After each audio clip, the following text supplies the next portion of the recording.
रहीम, ये वीडियो आप ज़रूर देखिएगा, इंशाल्लाह बहुत ज़्यादा आपको कुछ सीखने को मिलेगा और आपकी परेशानी जो है वो इंशाल्लाह दूर हो जाएगी, ठीक है?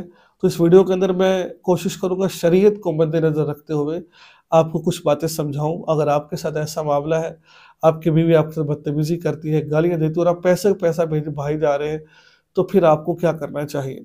एक भाई का मुझे फ़ोन आता है, वो कहता है मौलाना साहब मैंने बीवी के ऊपर पैसों भेजने की कसर नहीं छोड़ी। हत्ता कि वो उसने मुझे बताया कि मेरे अकाउंट में 50 लाख रुपए थे गालिबन, मेरी बीवी ने किसी तरीके से वो 50 लाख रुपए भी निकाल लिए। और मैं जब 4 महीने पाकिस्तान छुट्टी घर आया तो मेरी बीवी अपने मेके चली गई मुल्तान। तो जब मैं उसको लेने के लिए गया तो मुझे गालियाँ दी जाती हैं, मेरे शौहर ने सॉरी उसके भाई ने मुझे गालियाँ दी। लेकिन फिर भी इसके बावजूद मैं अपने बच्चों की खातिर उसको एक्सेप्ट करता हूँ, मेरा दिल नहीं चाहता मैंने उसको तलाक दे दी है। तो तो मुझे क्या करना चाहिए? अब तो वो मुझे इतनी गंदी गालियाँ देती है, बाप की, माँ की गाली में जो कि इंतकाल हो चुका है, तो मैं बर्दाश्त नहीं कर सकता, मुझे क्या करना चाहिए? यानी कि वो भाई इस कदर डिप्रेशन में था, परेशान था कि बस क्या करें? एक तो परदेस है, फिर वहाँ कोई है नहीं है, वहाँ खाना भी अपना पकाना, कपड़े भी खुद धोना, सारे मामलात खुद करना और जब बीवी का साथ ना हो, बीवी की बेरुखी हो, बच्चों से मुलाकात ना हो, कि 8-8 महीने हो जाए, बच्चों को चेहरा ना दिखाया जाए, तो ये फिर और बड़ी बुरी बात होती है। तो आज इस वीडियो में मैं कोशिश करूँगा कि आपको एक गुर की बातें बताऊँ जो मुझे तजुर्बे से मिली हैं, जो मैंने लोगों के साथ बातें की हैं, कई साल में मुझे हो गए हैं सोशल मीडिया पर लोगों की बातें सुन-सुन कर, तो मैं एक तजुर्बा आपके सामने रखना चाहता हूँ, आपको क्या करना चाहिए। एक बुज़ुर्गों की कहावत है, वो कहते हैं कि जिस चीज़ के पीछे तुम भागोगे ना, वो तुम्हारे आगे-आगे भागेगी और जिस चीज़ से तुम जान छुड़ाओगे, फिर वो तुम्हारे पीछे भागेगी, ठीक है? अब इसकी मिसाल ऐसे ही है, आपको चाहिए था शुरू में चाहिए था कि आप बीवी को इस कदर खर्चा भेजें जो ज़रूरत है। क्या ज़रूरत है आपको कि अपने अकाउंट उसके नाम लगवाने की? क्या ज़रूरत है आपको अपनी जेब उसको दिखाने की मेरे पे इतना पैसा आ रहा है, ये है, वो है। ठीक है आपके शरीके हयात है, ठीक है आपके साथ उसका वक़्त गुज़रा है, तो क्या ज़रूरत है आपको ये काम करने की? आपको अल्लाह ताला ने कवाम बनाया है, मर्द बनाया है, मर्दों की तरह रहिए आप। जब आप 2-2 3-3 लाख रुपए भेज रहे हैं, ज़रूरत 50,000 की है। देखो ना जिसके 2 बच्चे हों और एक औरत हो तो 50,000 में मैक्सिमम गुज़ारा हो जाता है यार, क्यों नहीं गुज़ारा होता? अच्छा खासा अगर वो पैसे उड़ाए भी ना फिर भी फ़ुज़ूल खर्ची करे फिर भी जो है ना वो 50,000 में गुज़ारा हो जाता है। जब आप 50 की बजाय 2 लाख भेज रहे हो आप, तो फिर क्या होगा मेरे भाई दोस्तों? अब खुद बताएँ। ये गलती आप लोगों की खुद की है। तो बहरहाल इस सूरत के अंदर ये है कि आपने खुद अपने पाँव पे कुल्हाड़ी मारी है, तो मैं कभी भी आपसे ये नहीं कहूँगा। मैं अगर आप परदेश में रहते हैं, तो मैं खुदा का वास्ता देता हूँ, हाथ जोड़ता हूँ, आपने सारी ज़िंदगी परदेश में नहीं रहना है, वहाँ गुज़ारा नहीं करना है।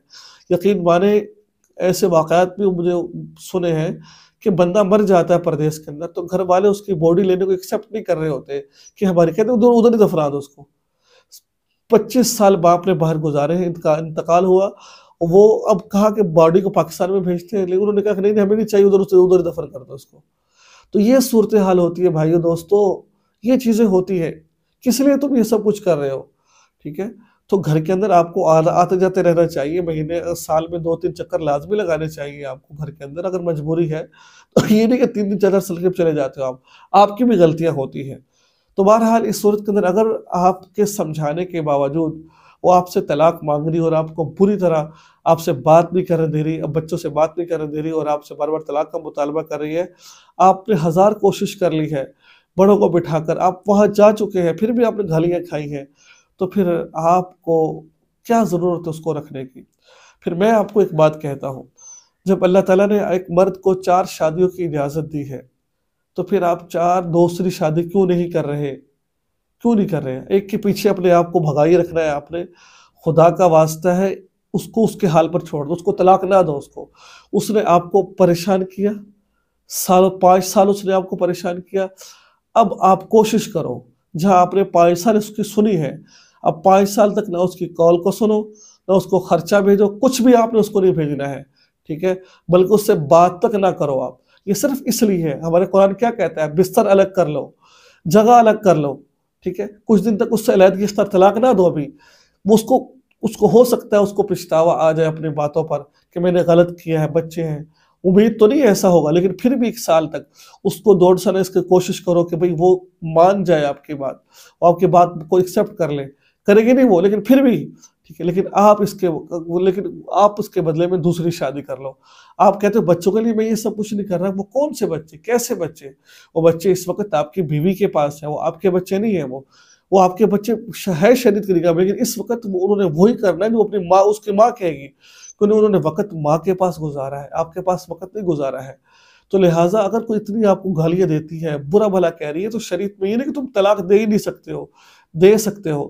اس کا بہترین حل یہ ہے کہ بھئی اس کو اس کے حال پر چھوڑ دو، میکے تو میکے رہے وہ، آپ دوسری شادی کر لو، گھر بساؤ، اچھی لڑکی لے کر آؤ، کوشش کرو دیکھ بھال کر کے لاؤ، خاندانی لڑکی لے کر آؤ، دیکھ بھال کر کے 2 دن لیٹ شادی کرو شادی۔ اگر اس کو سال 2 سال بعد بھی اس کو عقل نہیں آتی ہے، پھر بھی وہ یہی مطالبہ کر رہی ہے، تو پھر اس کو ایک ایک کر کے طلاق اس کو دے دو آپ اس کو، ٹھیک ہے؟ کیونکہ آپ نے تو کوشش کی ہے، آپ گنہگار کیوں ہو گئے؟ تو آپ تو 5-6 سال کوشش میں لگے پڑے ہو کہ وہ میرے ساتھ آئے، میرے ساتھ بیٹھے اٹھے، میرے ساتھ رہے۔ آپ 4 مہینے پاکستان گزار کے جا رہے ہو، وہ آپ کے قریب تک نہیں آئی ہے۔ آخر آپ انسان ہو یار، حیوان تھوڑی، کیوں اپنے پاؤں پر کلہاڑی مار رہے ہو آپ؟ تو اس کو اس کے حال پر چھوڑ کر دوسرا نکاح کر لیجیے، اور دوسری بیوی کو اپنے پاس رکھیے، اس کو بلائیے، اپنے آپ کو زندگی، اللہ تعالیٰ نے جو زندگی دی ہے مختصر سی زندگی ہے، اس کو اتنا بوجھ اللہ بنائیے۔ جب دین نے ہمیں کہا ہوا ہے دوسری شادی کرو تو کیوں نہیں کر رہے ہو آپ؟ جب دین نے کہا ہوا ہے کہ ایسا کام کر لو تو پھر کیوں نہیں کر رہے ہو آپ وہ کام؟ کیوں ایک کے پیچھے پڑے ہوئے ہو آپ؟ کیوں اپنے آپ کو اتنا بوجھ ڈالا ہوا ہے آپ نے؟ تو خدا کا واسطہ ہے، اس کو اس کے حال پر چھوڑ کر دوسرا نکاح کرو، اپنے آپ کو گناہوں سے بچاؤ۔ لیکن جو غلطی آپ نے پہلے کی ہے، دوسرے نکاح میں وہ غلطی مت کیجیے گا، یہ بات سوچیے۔ کیونکہ عقل مند انسان وہ ہے جس کو ایک دفعہ ٹھوکر لگے، دوبارہ وہ اس کو ٹھوکر نہ کھائے مجھ سے وہ، ٹھیک ہے؟ تو ان باتوں پر عمل کرنا انشاءاللہ آپ کو بہت فائدہ ہوگا۔ کبھی بھی جو میری ویڈیوز دیکھ رہے ہیں، جتنی ضرورت ہے اتنے ہی پیسے بھیجا کریں آپ، فضول میں 2-2 3-3 لاکھ مت بھیجا کریں، جوڑ کر رکھیں، اپنے پیسوں کو سنبھال کر رکھیں۔ برا وقت بھی آ سکتا ہے، اللہ سے پناہ مانگیں، تاکہ اگر کوئی ایسا وقت آ جائے آپ کو پاکستان میں یا کہیں کسی ملک میں رہ کاروبار کرنا پڑے، وہاں جا کے کاروبار کر سکو، اپنے آپ کی زندگی کو آسان بناؤ۔ کیوں مشکل بنا رکھا ہے آپ نے؟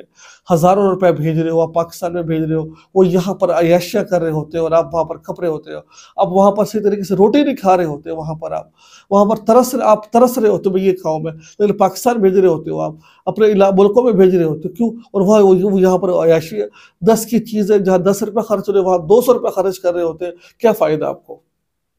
حدیث پاک میں آتا ہے اللہ رب العزت سوال کریں گے، تمہیں پیسہ دیا تم نے کہاں خرچ کیا، مال دیا کہاں خرچ کیا، جوانی دی کہاں خرچ کی؟ ان تمام چیزوں کے بارے میں آپ سے پوچھ تاچھ کی جائے گی۔ تو مجھے امید ہے کہ آپ کو یہ باتیں سمجھ آئی ہوں گی۔ میری بات کسی کو بری لگے تو معذرت ہے، دعا میں یاد رکھیے گا۔ السلام علیکم ورحمۃ اللہ وبرکاتہ۔